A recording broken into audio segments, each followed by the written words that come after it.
What's up, everybody? Michaela Vernava alongside Doug Kyde and Zach Cox at Gillette Stadium. Patriots football is officially back. We are here for the preseason opener against the Washington Redskins. Guys, I want to start things off by asking what you think we will see out here from quarterback Danny Etling, who we've not seen in real action yet. I think really this whole preseason is kind of going to be the Danny Etling show. I would expect at least 2 quarters of play out of Danny Etling. It's been a little bit inconsistent during training camp so far, but he's not always getting a ton of reps every day of practice. So I'd certainly expect some inconsistencies. He's definitely struggled when he's gone up against the Patriots' first-team defense, throwing interceptions, throwing passes that are batted by the defensive back. So if he faces off against some of the Redskins, I don't know if he's going to be facing off against their starters, but maybe their second string, third string, some of those veterans, he might struggle a little bit. One thing that we've definitely noticed with Danny Etling in training camp is that, oddly enough, he really struggles on short passes. He does not do a good job of even throwing screen passes. Those passes start to sail a little bit, but maybe we'll see some big plays out of him because we actually have seen him throw the ball very well in the deep to intermediate part of the field. So whether that's throwing to Devin Lucien or maybe some of the other Patriots wide receivers who are in the game later in the game in that second half, I think there could be some big plays, might see some splash plays. And if that does happen, then maybe Patriots fans will like what they see out of Danny Etling. But at this point in camp, in summer, I would not expect Danny Etling to make the Patriots' initial 53-man roster. I think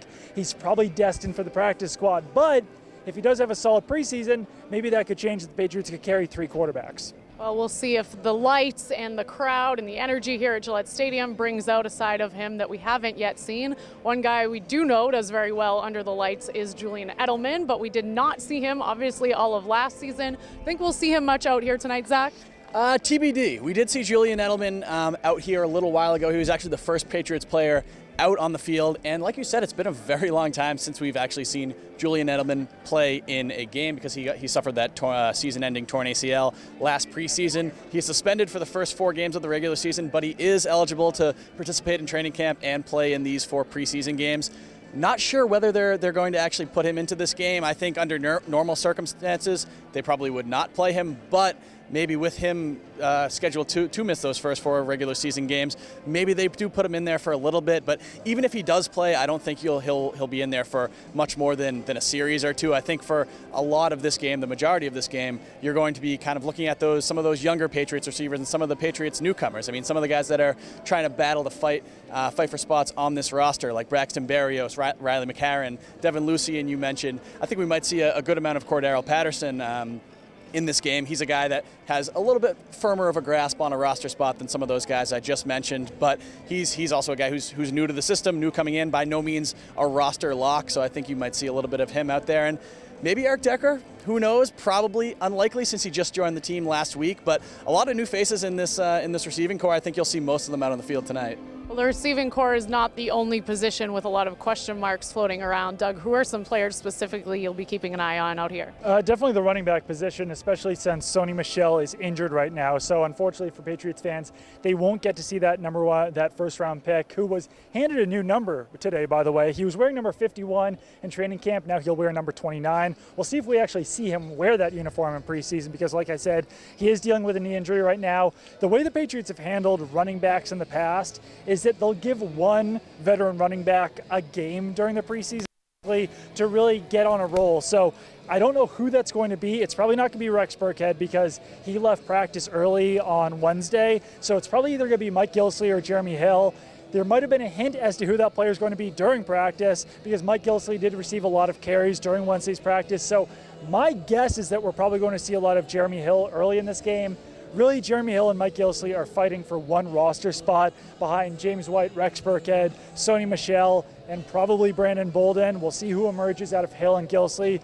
Based on training camp, it looks like Hill is probably the favorite there right now, but I think we'll also see a lot of Ralph Webb, the undrafted rookie running back who's been receiving a ton of carries throughout training camp. So if you're in one of those daily fantasy leagues, maybe plug Ralph Webb into your running back spot because he's looked decent, and I could see him getting 10 to 15 carries in probably all of these games just to end them out. But I'm also looking at the cornerback position where the Patriots have a lot of young players, intriguing young players. J.C. Jackson's an undrafted free agent. He's been pretty good during training camp, had a really good spring.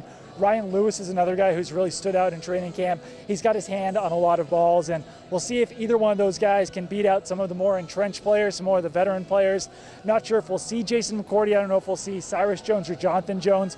Probably not on the latter two of those guys, but this is one of those games where some of those young players, like Ryan Lewis, like J.C. Jackson, might actually have a chance to emerge and kind of, emerge, I guess is the only word that I can really say here, but maybe try to get a roster spot over some of those more entrenched veterans. Now's the time to emerge and show their stuff. Zach, who are you going to have your eyes on? Well, for starters, you have to be crazy if you're playing daily fantasy in a preseason game. I know people do it, though, so hey, to each his own. I'm going to be looking at the rookie linebackers. Linebacker, similar to running back, is a position where it's kind of tough to judge just based on training camp practices. Even the ones that are full contact, you don't really see much tackling at all. You can't really get a full picture of a player's skill set, and really it's hard for linebackers to stand out unless they're making plays in coverage. So two of the Patriots draft picks this past year were Christian Sam, Juwan Bentley. Both of them should see significant reps in this game. I expect both of them to be out there a lot. Neither of them has really done enough so far, I'd say, to even kind of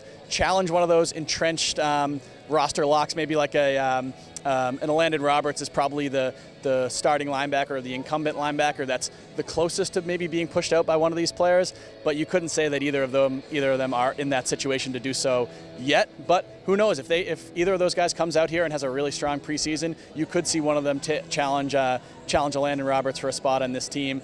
And then one more position that I'm looking at is left tackle. It's been one of the biggest topics of conversation all offseason after Nate Solder left. Trent Brown, who is warming up right behind us right now, massive human being. We've talked about him, written about him a lot.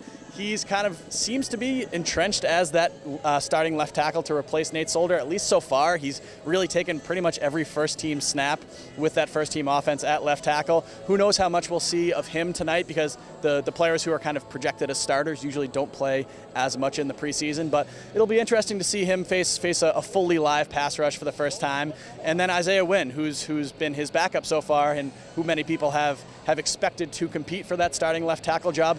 Hasn't really been in there with the starters all that much so far, but a lot can change between now and the start of the regular season. So I'm really intrigued to see what we see out of both of those players. All right, guys. Well, I know you'll be keeping tabs on all of those guys and more, and we will have you covered throughout the game on NESN.com, so stay with us.